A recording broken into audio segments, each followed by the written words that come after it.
Oh, how the mighty have fallen. Due to the graphic nature of this program, viewer discretion is advised. Humanity. Look how far you've fallen.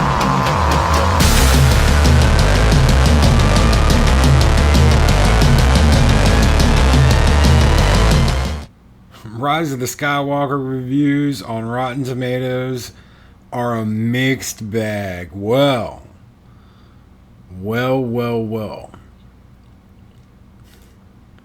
First off, no minnow. Those who like the last two films will not like this one as much. Those who were disappointed by those will like this one better. Really? Really. Machine tooled by director J.J. Abrams in his typical light speed style to please hardcore fans. I don't know about that one. It has no more use or appeal when examined in isolation than would a spark plug or a distributor cap. Wow. Oh. What made me crazy was threefold. First, the obnoxious, relentless fan servicing. Oh, because, that's horrible. Second, the unnecessary complication of everything. And third, killing drama with cheap gags. I love this by Jeffrey Lyles. A fitting end for the trilogy that felt like a needlessly tacked on addition to a story that already had its perfect ending. Thank you so much, Jeffrey. Minus the updated swap for Christensen for Shaw. Well, a mixed bag of a franchise ends with a mixed bag of a final chapter. It's ultimately an entertaining, affecting, and safe close to a massive 40... Safe. That's JJ in a nutshell. Safe. Star Wars The Rise of Skywalker represents the plummeting of Disney's artistic integrity. 2 out of 5. By Robert Kosder. I hope I said your name right, bro. Robert Kosder. Justin Chang, the problem with Rise of Skywalker isn't any single omission or misstep. It isn't the succession of cheap gotcha twists that briefly threaten to alter how we look at these characters, only to abruptly pull us back to rose-tinted reality. The end isn't as splendid as one might have wanted, but you can see more virtues than errors here. Whatever controversy J.J. Abrams might have brewed up with his artistic choices, he still captures magnificently the soul of the series. With lazy conventions and convolution, puddle-deep platitudes and cheap nods to nostalgia, this saga concludes on a wildly unsatisfactory note. It's amazing how the critics don't want any nostalgia. We don't want anything tying these movies to the first 6. No, nostalgia is bad. Nicholas Barber, all The Rise of Skywalker does is wrap up everything a second time, answering the same questions and revisiting the same themes. Thank you. We all asked, what is there after The Last Jedi? The Last Jedi pretty much nosedived the franchise permanently. So what's there left to do? The Rise of Skywalker completes a saga no one sane screenwriter would have dreamt up from scratch, but does so with such pluck and showmanship that the result feels strangely precious. By Robbie Collin of the Daily Telegraph. Carrie Darling from the Houston Chronicle. If it's not all that it could have been, it's also more than enough. I think this whole thing has been way more than enough. There seems to have been absolutely no roadmap as to what these movies were going to be, and it shows. Thank you, Dan Merle. Thank you from Screen Junkies. Wow. Let's see. What else have we got? Robert Daniels from A21 Film Review. The Rise of Skywalker eases its viewers into comfortable resignation and uncomplicated callbacks meant to pacify and not injure. 1.5 out of 4. Wow. Rise of Skywalker marks the return of a plotting dullness, the kind that George Lucas himself peddled with his second trilogy, laden with pointless curlicues, witless imperial intrigue, and boring heroism. Boring heroism.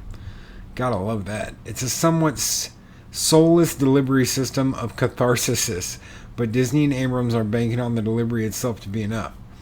I wouldn't. Rise of the Skywalker isn't an ending, a sequel, a reboot, or a remix. It's a zombie. Wow. That's fucking bad. C. He gave it a C. If anything, the director has overcompensated, practically tripping over himself in a mad dash effort to deliver the expected goods and then some. Don't overthink it. Yeah, because you don't want to go into a Star Wars movie thinking about anything. By the end, as the twin suns set on cinema's greatest ever sci-fi series, it's near impossible to hold back the tears.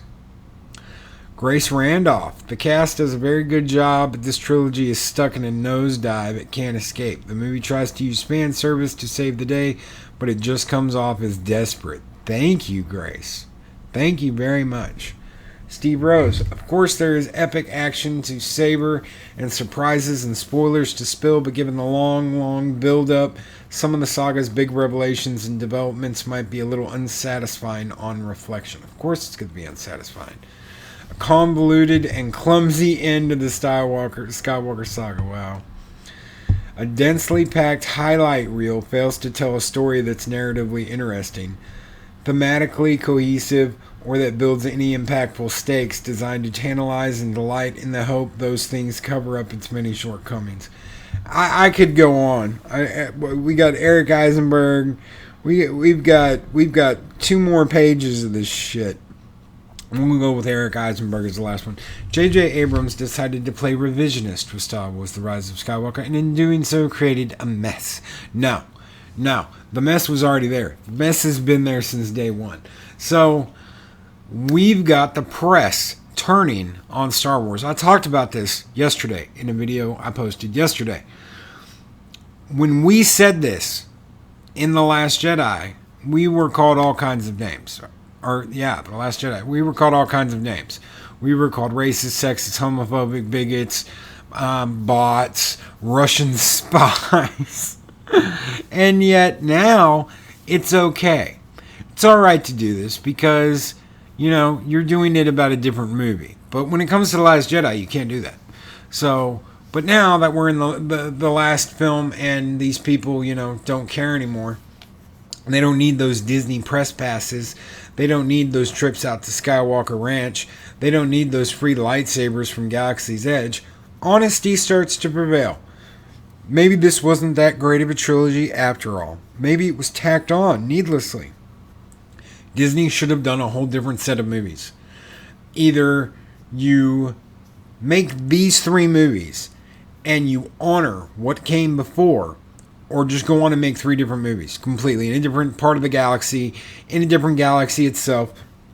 Throw Star Wars on it, throw some Jedi in it, make a completely different movie. Instead, you want to take the characters we love and you wanted to shit all over them. And then say, well, we're subverting your expectations. No. This is Kathleen Kennedy's fault. This is J.J. Abrams' fault. This is Rian Johnson's fault. This is not the fans' fault. You can't blame the fans for this anymore. This is on you, Disney. This is on you. If you like my videos, please give me a thumbs up. If you like my channel, please subscribe and ring that bell. And I will catch you all on the next Pop Culture Therapy.